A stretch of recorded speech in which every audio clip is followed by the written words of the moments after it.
llega la balanza. Aquí llega la balanza. General, las zonas de reserva campesina son apenas una parte, según entendemos, de lo que se ha acordado al parecer, porque no se sabe cuál es el texto final, en ese primer punto de la agenda ya en los diálogos de La Habana. Parece que el gobierno se ha comprometido a que en el futuro tendremos en el país muchas zonas de reserva campesina. Para ilustración de nuestros oyentes, ¿qué sería una zona de reserva campesina? ¿Cuáles son las características y en qué consiste esa autonomía de las zonas de reserva campesina? El ministro Juan Camilo Restrepo, que acaba de salir del Ministerio de Agricultura, decía que iban a hacer unas republiquetas. Entonces, pues nadie sabe realmente de qué se trata. ¿Qué son esas zonas de reserva? En síntesis. A ver, este es un tema que no es nuevo.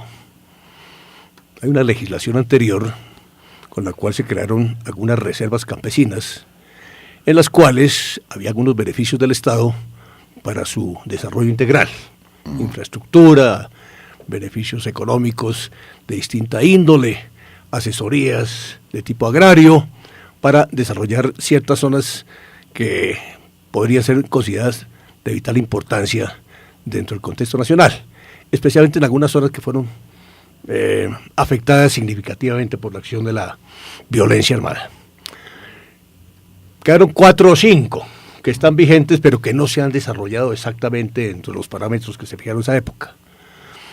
Este grupo terrorista pues copió la figura y exige ahora, no, fuera de las 4, unas cuantas más, precisamente en las zonas donde ellos tradicionalmente han tratado de ejercer alguna influencia.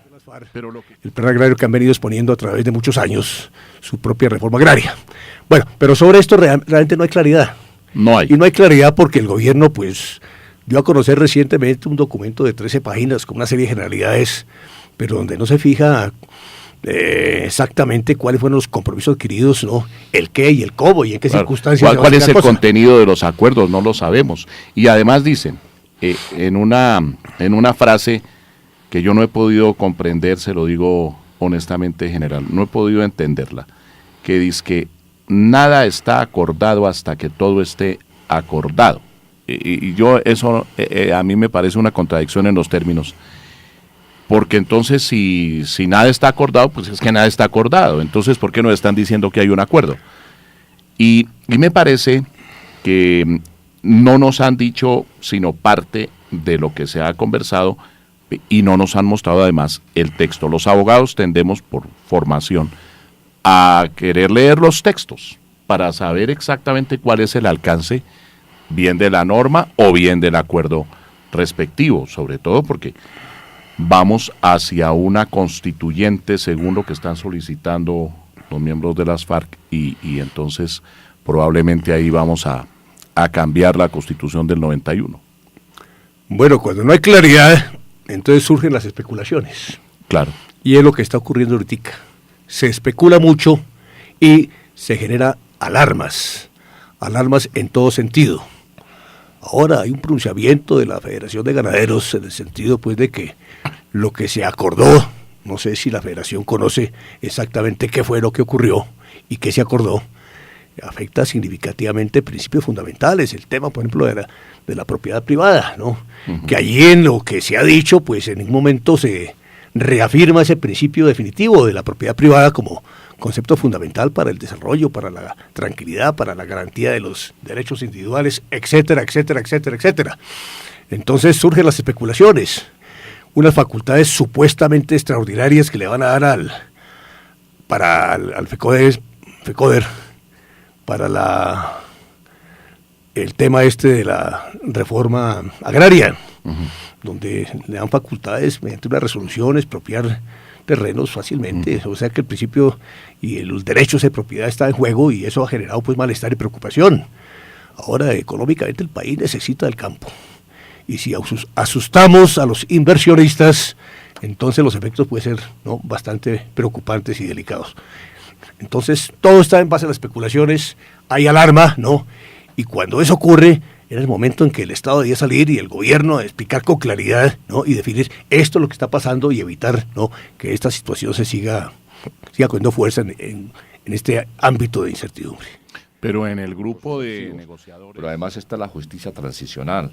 Y además en este mismo programa La Balanza hemos escuchado opiniones sobre la gran posibilidad que tienen en ese caso los desmovilizados de la FARC de hacer política y de meterse en la parte proselitista.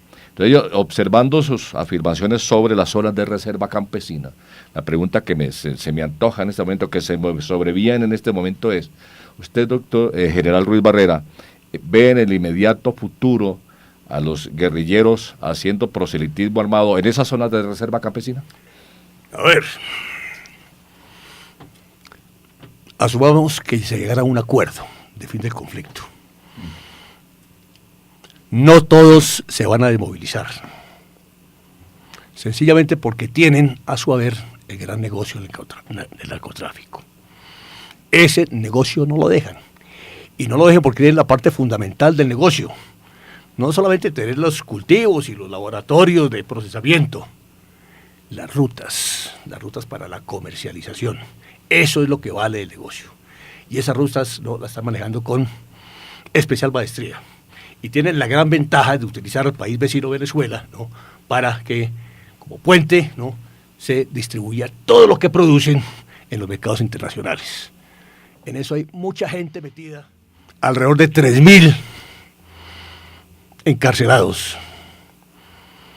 y más o menos 1.000 ya condenados, y la mayoría de condenas producto de lo que el fiscal general ha llamado y reconocido carrusel de falsos testigos, donde se ha manejado habilidosamente por colectivos de abogados y por funcionarios y operadores del sistema judicial pruebas falsas, testimonios falsos, que inexplicablemente tienen tras las rejas a muchos militares. Hay más militares tras las rejas que terroristas. Y eso sí es preocupante.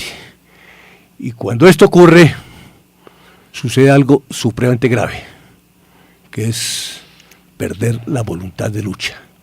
Cuando no se justifica el sacrificarse en defensa de una serie de principios, en defensa de las instituciones, para muchos de estos combatientes internamente se preguntan, ¿vale la pena en estas circunstancias defender ese país?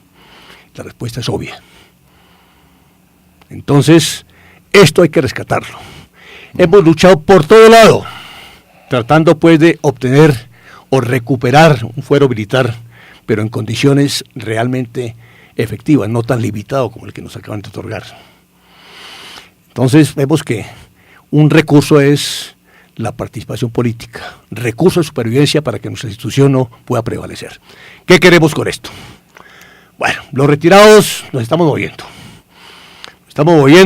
y hemos encontrado una magnífica aceptación y un gran entendimiento por ciertos grupos políticos que nos llaman y nos ofrecen, ¿no?, opciones políticas. Uh-huh. Ahí estamos, y las estamos utilizando, esas opciones políticas, para ir al Congreso de la República, para ir a la Cámara, para ir a los cuerpos colegiados, para defender y proteger nuestros intereses. Uh-huh. Por un lado. Pero por el otro lado, necesitamos que esas fuerzas sean mucho más efectivas. Y necesitamos con urgencia el voto de los militares y de los policías en servicio activo. Esto no es nada nuevo. Uh-huh. Hasta el gobierno del doctor Olaya Herrera lo tuvimos. Dentro de las circunstancias políticas, dentro de la violencia política que posteriormente se generó, bajo el concepto de que las fuerzas militares, la Policía Nacional, se politizaba y se convertían en instrumentos peligrosos en ese sentido, porque los subalternos obedecían, ¿no?, las órdenes y consignas de sus comandantes, entonces no era viable, ¿no?, ese tipo de partido política. En la moral. ¿Qué pasó en el gobierno anterior con el presidente Uribe? Él asumió ese reto y lo asumió, ¿no?, a profundidad. Se puso la camiseta, ¿no?, desde el primer día. ¿No? Asumió la tarea de enfrentar a estos grupos terroristas, ¿no?, como parte definitiva y fundamental de su gestión de gobierno. Armó un equipo y tuvo al presidente Santos como ministro de Defensa que fue muy efectivo. Entonces, eso generó lo que en ese momento se generó. Eso permitió una reelección del presidente Uribe. Se buscó una tercera reelección que seguramente si se da, hoy lo tendríamos de presidente también. ¿Por qué? Por el liderazgo que él obtuvo en esa gestión. Ese es un trabajo de equipo, pero fundamentalmente se requiere la presencia de un líder.